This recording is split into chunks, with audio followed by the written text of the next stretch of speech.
Hello प्यारे विद्यार्थियों, आप सभी का स्वागत है आपके अपने परिवार, आपके अपने YouTube channel SKM engineering academy में। प्यारे विद्यार्थियों, यहाँ पे आईटीआई के लिए कंप्लीट कोर्स कराया गया है, कंप्लीट कोर्स कराया भी जाता है। हमने यहाँ पे निम्मी क्वेश्चन बैंक का पूरा पीडीएफ अच्छे से पढ़ा रखा है भाई, आईटीआई फर्स्ट ईयर और सेकेंड ईयर के लिए। अगर आप आईटीआई के स्टूडेंट हैं तो आप वहाँ पे जाके पूरा वीडियो अच्छे से देखिए, आपके एग्ज़ाम में वहीं से प्रश्न आने वाले हैं। अभी तक जो भी ऑनलाइन एग्ज़ाम हुए हैं 100% पूरा विश्वास के साथ आप सुनिए और समझिए, 100% क्वेश्चंस वहीं से आए हैं भाई, वहीं पीडीएफ से आए हैं। तो आपको ज़्यादा इधर उधर जाने की ज़रूरत नहीं है। एग्ज़ाम के दिनों में आप चाहिए पूरा पीडीएफ अच्छे से देख लीजिए, ठीक है। तो यहाँ पे देखिए, हमने 6 मोस्ट इम्पॉर्टेंट क्वेश्चंस लिए हैं भाई, और यहाँ से इस 6 क्वेश्चंस में से आपके एग्ज़ाम में कम से कम 2-3 क्वेश्चंस तो ज़रूर फंस जाएंगे। हम यहाँ पे आपको मोस्ट इम्पॉर्टेंट क्वेश्चंस कराने वाले हैं। तो आप चैनल पे नए हैं तो चैनल को सब्सक्राइब करके साथ में बेल आइकन को भी प्रेस कर लीजिए। देखिए यहाँ पे डीसी जनरेटर में एक्स के रूप में चिन्हित भाग का नाम क्या है। तो सबसे पहले मैं आपको बता दूं भाई, देखिए जो भी डीसी जनरेटर होते हैं, जनरेटर का काम क्या होता है, हमें सप्लाई देना, ठीक है। जनरेटर का काम क्या होता है भाई, हमें सप्लाई देना। इसका डीसी जनरेटर क्यों नाम पड़ा, क्योंकि यह हमें डीसी सप्लाई देता है, ठीक है। देखिए ज़्यादा एक्सप्लेन नहीं करेंगे, फिर भी थोड़ा सा एक्सप्लेन कर दें ताकि इससे रिलेटेड कोई क्वेश्चन आए तो आपको अच्छे से सॉल्व कर लें, आप समझ के सॉल्व कर सकें, ठीक है। देखिए डीसी जनरेटर इसका इसलिए नाम है क्योंकि यह जो सप्लाई हमें देता है वो डीसी प्रकार का देता है, ठीक है, डीसी प्रकार का। देखिए कोई भी हो जनरेटर भाई, उसमें जो मेन सप्लाई जो उत्पन्न होता है ना, वो हमेशा एसी टाइप का करंट उत्पन्न होता है, ठीक है। कोई भी जनरेटर हो, जनरेटर में जो करंट उत्पन्न होता है वो किस टाइप का होता है भाई, उसमें एसी टाइप का होता है।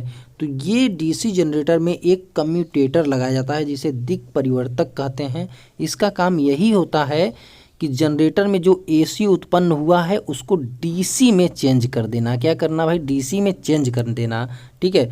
तो देखिए ये जो कम्यूटेटर है पूरा, और ये जो आपको दिख रहा है यहाँ पे क्या किया जाता है भाई, यहाँ पे आर्मेचर की बाइंडिंग का सोल्डरिंग किया जाता है। ये भी आकार में इस तरह से होता है, ठीक है, भी आकार में इस तरह से बनाया जाता है, और यहाँ पे हम क्या कर देते हैं, आर्मेचर की वाइंडिंग का सोल्डरिंग कर देते हैं, ठीक है। तो इसे हम कहते हैं, जो ये भी आकार का दिख रहा है आपको यहाँ पे, ठीक है, इसे हम राइजर कहते हैं।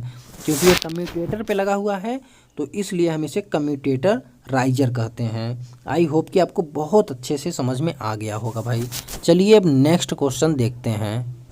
देखिए यहाँ पे नेक्स्ट क्वेश्चन है, what is the name of DC generator, ठीक है। ये देखिए जनरेटर का सर्किट डायग्राम है, तो यहाँ पे इन्होंने नेम पूछा है। तो सबसे पहले मैं आपको बता दूं भाई, जो डीसी जनरेटर होते हैं, डीसी जनरेटर बेसिकली 3 प्रकार के होते हैं भाई, ठीक है। देखिए ध्यान से सुनिए और नोट भी कर लीजिए आप कॉपी पे। एक होता है आपका सीरीज जनरेटर, ठीक है, सीरीज जनरेटर होता है। दूसरा होता है भाई शंट जनरेटर होता है। अब इस सीरीज जनरेटर और शंट जनरेटर को हम मिला देते हैं तो एक तीसरे प्रकार का जनरेटर होता है जिसे हम कहते हैं कंपाउंड जनरेटर। क्या कहते हैं, कंपाउंड जनरेटर। यहाँ पे हम जल्दी से आपको सीरीज जनरेटर के बारे में थोड़ा सा जानकारी दे दें, क्योंकि हो सकता है यहाँ पे देखिए 6 क्वेश्चन तो हम आपको बताएंगे ही, लेकिन इस 6 क्वेश्चंस के हेल्प से कम 10-15 क्वेश्चन और तैयार करवा दे रहे हैं आपका। देखिए सीरीज जनरेटर के बारे में पहले ध्यान से सुनिए आप। देखिए सीरीज जनरेटर, ये देखिए यहाँ पे जनरेटर का सिंबल आपको दिख रहा है। क्या दिख रहा है भाई, जनरेटर का ये सिंबल है, ठीक है। देखिए जनरेटर इस तरह से बनाया जाता है, सिंबल जनरेटर। ये हो गया आपका जनरेटर। प्यारे विद्यार्थियों ध्यान से देखिए पूरे पेशेंस के साथ, ठीक है। अगर इस जनरेटर के सीरीज में हम एक वाइंडिंग कर दें, ध्यान से देखिए, जनरेटर के सीरीज में अगर हम एक वाइंडिंग कर दें तो हम इसे कहते हैं भाई सीरीज जनरेटर। यहाँ से हमें क्या मिलता है, सप्लाई मिलता है। क्या मिलता है प्यारे विद्यार्थियों, सप्लाई मिलता है, जिसे हम यूज कर लेते हैं ना। अब देखिए कभी कभी ये पूछा जाता है, ये जो सीरीज जनरेटर का रजिस्टेंस होता है, ये सीरीज जनरेटर का जो रजिस्टेंस मतलब सीरीज वाइंडिंग हम इसे कहते हैं। क्या कहते हैं, सीरीज वाइंडिंग, क्योंकि ये जनरेटर के सीरीज में लगाया गया है। किसमें, जनरेटर के सीरीज में, ठीक है। तो हम इसे कहते हैं सीरीज वाइंडिंग। तो इसका जो रजिस्टेंस होता है, इसका रजिस्टेंस 1 ओम से कम होता है। ठीक है, कभी कभी आपके एग्ज़ाम में ऐसे ही पूछ दिए जाएंगे सीरीज जनरेटर का रजिस्टेंस होता है तो आप कहेंगे 1 ओम से कम, ठीक है, 0.01 ओम इस तरह से कुछ रहता है। ठीक है, इसका रजिस्टेंस कम क्यों होता है भाई? तो इसका रजिस्टेंस कम होने का एक तो कारण यह है कि इसका जो वाइंडिंग किया जाता है ये मोटे तारों का और कम लपेट की वाइंडिंग की जाती है। ठीक है, मोटा तार यहाँ पे यूज किया जाता है और कम लपेट यूज किया जाता है। अब हम यहाँ पे पढ़ लेते हैं भाई, क्या पढ़ेंगे? Shunt generator. ये दूसरा हो गया आपका शंट जनरेटर। देखिए शंट जनरेटर को ही कहते हैं समांतर जनरेटर या पैरेलल जनरेटर। ये हो गया आपका जनरेटर भाई। ठीक है, यहाँ पे ब्रूस लगा होता है। ठीक, ये ऐसे टच रहेगा इसमें से, यहाँ पे ऐसे ब्रूस रहेगा। ठीक है, ठीक है, यहाँ पे देखिए ब्रूस आपको दिख रहा है ना लगा हुआ। ठीक, अब देखिए यहाँ पे सप्लाई आप निकाल लेंगे। अब इसके समांतर में हम क्या कर देंगे? रजिस्टेंस लगा देंगे भाई। देखिए यहाँ पे जो रजिस्टेंस होता है ये लगभग 100 ओम से अधिक होता है। क्या 100 ओम से इसका मान अधिक होता है? क्योंकि यहाँ पे जो रजिस्टेंस यूज किया जाता है वो पतले तार और अधिक टर्न वाले वाइंडिंग यूज की जाती है भाई। ये इसकी जो वाइंडिंग होती है, इसकी वाइंडिंग पतले तारों की होती है और अधिक संख्या में इसका लपेट किया जाता है। ठीक है, तो अब देखिए ये हो गया आपका सीरीज जनरेटर, ये हो गया शंट जनरेटर। अब इसी के, ठीक है, अगर इस सीरीज जनरेटर के ही पैरेलल में हम यहाँ पे क्या लगा दें भाई? एक शंट वाइंडिंग लगा दें। ठीक है, तो हम अब इन सभी को हम कहने लगते हैं कंपाउंड जनरेटर। इसमें हमने क्या किया? सीरीज जनरेटर की वाइंडिंग और शंट जनरेटर की वाइंडिंग को हमने क्या किया भाई? कंपाउंड कर दिया, लगा दिया एक में। इसे हम कहते हैं कंपाउंड जनरेटर। ठीक है, अब देखिए कंपाउंड जनरेटर जो होता है दो प्रकार का होता है, एक लॉन्ग शंट कंपाउंड और एक होता है शॉर्ट शंट कंपाउंड। देखिए अब ये जो है ये आपका शंट जो वाइंडिंग है, अगर यह सिर्फ आर्मेचर के क्रॉस में लगा हुआ है, देखिए यहाँ पे आर्मेचर है, ये आपका आर्मेचर है, सिर्फ आर्मेचर के क्रॉस में लगा हुआ है तो हम इसे कहते हैं शॉर्ट शंट। अगर यह वाइंडिंग, ठीक है, यह वाइंडिंग आर्मेचर और सीरीज फील्ड रजिस्टेंस की या सीरीज फील्ड वाइंडिंग के क्रॉस में लगा हुआ है तो हम इसे कहते हैं लॉन्ग शंट कंपाउंड जनरेटर। ध्यान दीजिए, अगर यह देखिए सिर्फ इतने में लगा है तो हम कहेंगे शॉर्ट शंट। अगर ये यहाँ से ना लग के ये डायरेक्ट यहाँ पे जुड़ा हुआ है तो हम इसे कहते हैं लॉन्ग शंट कंपाउंड जनरेटर। ठीक है, अब देखिए एक तो कंफर्म हो गया। देखिए यहाँ पे जो आपको ये शंट वाइंडिंग दिख रही है ये क्या है भाई? ये शंट वाइंडिंग हम देख रहे हैं ये पूरा, ठीक है, सीरीज वाइंडिंग और ये आपका जो आर्मेचर है इसके क्रॉस में लगा है, मतलब लॉन्ग लगा है। ठीक है, अधिक दूरी पे जाके लगा है। तो एक तो कंफर्म हो गया ये लॉन्ग शंट कंपाउंड जनरेटर है, लेकिन डिफरेंशियल है या कम्युलेटिव है, इसको पता करने के लिए हम क्या करते हैं? अगर ये देखेंगे हम यहाँ पे फील्ड वाइंडिंग में करंट का डायरेक्शन और ये आपका सीरीज वाइंडिंग में करंट का डायरेक्शन अगर विपरीत है तो हम इसे कहेंगे डिफरेंशियल कंपाउंड जनरेटर। अगर करंट का डायरेक्शन शंट वाइंडिंग में और सीरीज वाइंडिंग में एक ही दिशा में होता तो हम इसे कहते हैं कम्युलेटिव। तो देखिए यहाँ पे हम देख रहे हैं शंट वाइंडिंग में करंट का डायरेक्शन इधर है और सीरीज वाइंडिंग में करंट का डायरेक्शन इधर है तो हम इसे कहेंगे differential long shunt compound generator. देखिए यहाँ पे हमने आपका मैक्सिमम क्वेश्चन तैयार कर दिया भाई, यहाँ पे मैंने मैक्सिमम क्वेश्चन तैयार कर दिया। आप वीडियो को एक दो बार देखेंगे आपके बहुत सारे डाउट यहाँ पे क्लियर होने वाले हैं। अब चलिए नेक्स्ट क्वेश्चन देखते हैं। नेक्स्ट क्वेश्चन है, देखिए यहाँ पे आपको बताया गया है भाई यह किस प्रकार की सर्किट डायग्राम है डीसी जनरेटर की। ठीक है, या तो आपसे डायरेक्ट यहाँ पे पूछा जाता है कि यह जो आपको सर्किट डायग्राम दिखाया गया है यह सेल्फ एक्साइटेड डीसी जनरेटर है या सेपरेटली एक्साइटेड डीसी जनरेटर है।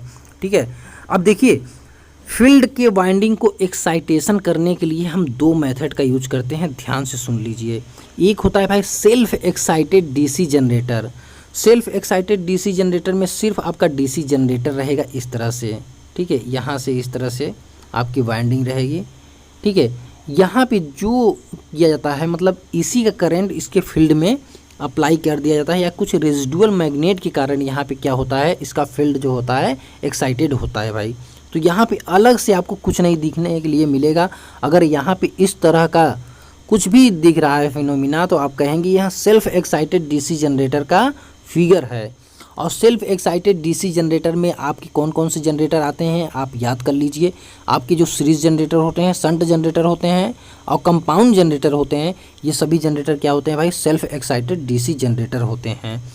अगर यहीं पे हम कुछ इस तरह से कर लें भाई, ठीक है, देखिए यहाँ पे हम एक वाइंडिंग लगा के और यहाँ पे हम क्या कर लें, एक बैटरी जोड़ दें, ठीक है, बैटरी, या चलिए प्लस हो गया, ये माइनस हो गया, बैटरी जोड़ दिए। तो देखिए हम इसको अलग से एक्साइटेड कर रहे हैं यहाँ पे बैटरी से, तो हम इसे कहते हैं सेपरेटली एक्साइटेड डीसी जनरेटर, ठीक है। तो देखिए ये जो पार्ट आपको दिख रहा है यहाँ पे, ठीक है, बीच में से यहाँ पे, ये तो हो गया आपका डीसी जनरेटर का सर्किट डायग्राम। लेकिन ये जो पूरा यहाँ पे तामझाम दिख रहा है, ये क्या है पता है, ये एक बैटरी से इसको एक्साइटेड किया जा रहा है। तो ये क्या हुआ प्यारे विद्यार्थियों, सेपरेटली एक्साइटेड डीसी जनरेटर। ये क्या है, सेपरेटली एक्साइटेड डीसी जनरेटर। देखिए शंट जनरेटर, सीरीज जनरेटर और कंपाउंड जनरेटर, ये सभी जो जनरेटर होते हैं यह सेल्फ एक्साइटेड होते हैं। इनको बाहरी सोर्स की आवश्यकता नहीं होती है, ये खुद ही एक्साइटेड होके अपना काम करना शुरू कर देते हैं। सेपरेटली एक्साइटेड जनरेटर को अलग से एक्साइटेशन दिया जाता है भाई। चलिए नेक्स्ट क्वेश्चन देखते हैं। देखिए प्यारे विद्यार्थियों, यहाँ पे नेक्स्ट क्वेश्चन है, which formula is use to calculate generated EMF in DC generator. ठीक है, देखिए डीसी जनरेटर में क्या होता है, एक जनरेटेड ईएमएफ उत्पन्न होता है जिसे हम ईजी कहते हैं, और इस ईजी का मान होता है जेड फाई, और ये हो गया एन, ये हो गया भाई पी। याद कर लिए, मोस्ट इम्पॉर्टेंट फार्मूला है, बटे में 60 ए होता है भाई, 60 ए। ठीक है, अब देखिए यहाँ पे और आपको अच्छे से एक्सप्लेन कर दूँ। जेड क्या है भाई, जेड क्या है यहाँ पे, ये है Z number of total conductor. Phi क्या है भाई, चुंबकीय फ्लक्स है। एन क्या है भाई, यहाँ पे स्पीड है। और ये पी क्या है भाई, पोलों की संख्या है। ये क्या है, नंबर ऑफ पैरेलल पाथ, समांतर पथों की संख्या है। 60 क्या है, कांस्टेंट है। अब देखिए अगर लैप वाइंडिंग है, यहाँ पे लैप वाइंडिंग बता दे रहा हूँ, लैप वाइंडिंग एक होती है, आर्मेचर में दो तरह की वाइंडिंग की जाती है, एक लैप वाइंडिंग होती है, यहाँ पे वेब वाइंडिंग होती है, WAV वेब वाइंडिंग। देखिए यहाँ पे आपका एक और क्वेश्चन मैं तैयार कर दे रहा हूँ, इसे हल्के मत लीजिएगा, ये भी डायरेक्ट आपके एग्जाम में मोस्ट इंपॉर्टेंट क्वेश्चन है, पूछा जाता है, पूछ दिया जाता है। देखिए लैप बाइंडिंग में ए और पी दिख रहा है ना, तो यहाँ आप कहेंगे ए बराबर होता है पी के, ठीक है। और वेब बाइंडिंग में क्या होगा, ए बराबर होगा 2, पूछ दिया जाता है, ऐसे ही डायरेक्ट पूछा जाएगा। लैप बाइंडिंग में देखिए नंबर ऑफ पैरेलल पाथ बराबर होगा number of pole, number of parallel path बराबर होगा नंबर ऑफ पोल। और वेब बाइंडिंग में समांतर पाथों की संख्या, जो नंबर ऑफ पैरेलल पाथ होते हैं, ये सिर्फ 2 होते हैं वेब बाइंडिंग में, ठीक है। आप इसे ध्यान से याद कर लीजिए भाई, यही आपके एग्जाम में यहाँ से क्वेश्चन पूछा जाएगा, ठीक है। तो देखिए यहाँ पे हमने ये क्वेश्चन क्या था आपका, जनरेटेड ईएमएफ निकालना था, तो 60 ए नीचे आ रहा है, तो अपने ऑब्जेक्टिव में आप देखेंगे 60 ए यहीं पे दिखाई दे रहा है, तो बस इसी को ऑप्शन ओके करेंगे और चल देंगे आप, ठीक है। ये याद कर लीजिए, जो बता रहा हूँ वो मोस्ट इंपॉर्टेंट है, आपके एग्जाम में ज़रूर यहाँ से क्वेश्चन पूछे जाएंगे भाई। मोस्ट इम्पॉर्टेंट यहाँ पे ये फार्मूला है, आपके एग्जाम में यहाँ से क्वेश्चन जरूर फार्मूला पूछे जाएंगे भाई। फार्मूला जो बता रहे हैं ध्यान से देखिए, what is the formula to calculate back EMF of a DC motor. DC motor में क्या होता है भाई, बैक ईएमएफ होता है, जबकि डीसी जनरेटर में जनरेटेड ईएमएफ होता है। देखिए जो डीसी मोटर होता है, मोटर कैसे चलता है आप देखे होंगे, मोटर में हम क्या करते हैं, हम सप्लाई देते हैं, हम क्या कर देते हैं भाई, सप्लाई देते हैं, जबकि जनरेटर में हम सप्लाई को पाते हैं। देखिए इसमें जब हम सप्लाई देते हैं ना, तो इसमें क्या होता है, लॉस होता है। लॉस होने के बाद हमको तब क्या मिलता है, बैक ईएमएफ, जिससे हमारा मोटर घूमने लगता है भाई, बैक ईएमएफ। ये इसे हम ईबी से प्रदर्शित करते हैं, बैक ईएमएफ। ये कब मिले भाई, जब आप इस अपने सप्लाई में जो टर्मिनल पे वोल्टेज आप देते हैं, चलिए इसको VT मान ले रहे हैं, ये हमने सप्लाई दिया और इसी में ड्रॉप होने लगता है, ठीक है, यहाँ पे ड्रॉप होने लगता है। अब जितना सप्लाई देंगे उतना तो मिल नहीं पाएगा, जितना हम इनपुट देंगे उतना आउटपुट मिलता है क्या, नहीं मिलता है, उसमें से कुछ लॉस होके तब मिलता है। और यहाँ पे लॉस क्या होता है भाई, आर्मेचर में ड्रॉप हो जाता है, तो IA और RA होता है ये लॉस, क्या होता है, IA और RA क्या होता है, लॉस होता है भाई। यही आपका बैक ईएमएफ का फार्मूला होता है। देखिए बहुत अच्छे से बताया हूँ मैं। तो ईबी बराबर होगा V माइनस आईए, और ये ऑप्शन सी बिल्कुल राइट होगा प्यारे विद्यार्थियों। ऑप्शन सी क्या होगा, बिल्कुल राइट होगा। चलिए नेक्स्ट क्वेश्चन देखते हैं। नेक्स्ट क्वेश्चन है, बहुत ही कॉमन सा क्वेश्चन है ये डीसी जनरेटर में ये जो एक्स मार्क आपको दिख रहा है ये पूछ रहे हैं है क्या। देखिए इस पूरे को हम कहते हैं भाई पोल। अगर पूरे की बात किया जाए तो हम इसे क्या कहते हैं, पोल कहते हैं। और पोल को हम कुछ इस रूप में बनाते हैं, क्योंकि पोल के नीचे क्या होता है भाई, आपका होता है रोटर जो घूम रहा होता है। तो हम इसको ऐसा क्यों बनाते हैं, ताकि ये रोटर के परिध को अच्छे से क्या कर सके, फ्लक्स को क्या कर सके, मतलब एक समान फ्लक्स को वितरित कर सके इस रोटर के परिध पर। ठीक है, इसलिए हम उसको क्या करते हैं, एक नाल की तरह बनाते हैं, पोल शू की तरह बनाते हैं। तो हम इसे क्या कहते हैं, ये आकृति जो आपको दिखाई दे रहा है इस तरह से ना, इसे हम शू कहते हैं। शू क्या कहते हैं, नाल कहते हैं। इसे हम क्या कहते हैं भाई, शू कहते हैं। ध्यान दीजिए, क्योंकि यह पोल पे है तो इसे हम कहते हैं पोल शू। ठीक है, देखिए यहाँ पे पोल शू ऑप्शन डी बिल्कुल अच्छा है। कभी कभी ये पूछ लिया जाता है पोल शू क्यों इस तरह से होता है, ताकि जो ये फ्लक्स है इसका वितरण समान हो। ठीक है, यूनिफॉर्म पूरा वितरण हो। देखिए इस तरह से रहेगा ना तो ऐसे ऐसे रहेगा पूरा। इधर से शावर देखें, शावर वो शू के आकार में रहता है, ताकि आप यहाँ नीचे खड़े होते हैं तो पूरा बढ़िया से पानी आपको मिले भाई। ठीक है, तो ये शावर के आकार का होता है, शू के आकार का होता है। तो प्यारे विद्यार्थियों, अगर वीडियो अच्छा लगा है, पसंद आया है, आपको लग रहा है कि हाँ यार ये क्लास हमें कंटिन्यू मिलना चाहिए, बहुत ज़्यादा हेल्प हो रहा है, तो वीडियो को लाइक और शेयर कमेंट करके ज़रूर बताएं भाई। लाइक शेयर कमेंट से हमें बहुत ज़्यादा मोटिवेशन मिलता है नेक्स्ट वीडियो बनाने के लिए। तो आज के लिए बस इतना ही रखते हैं। Thank you for watching my video. All the best for your bright and successful future. Bye bye, take care all of you.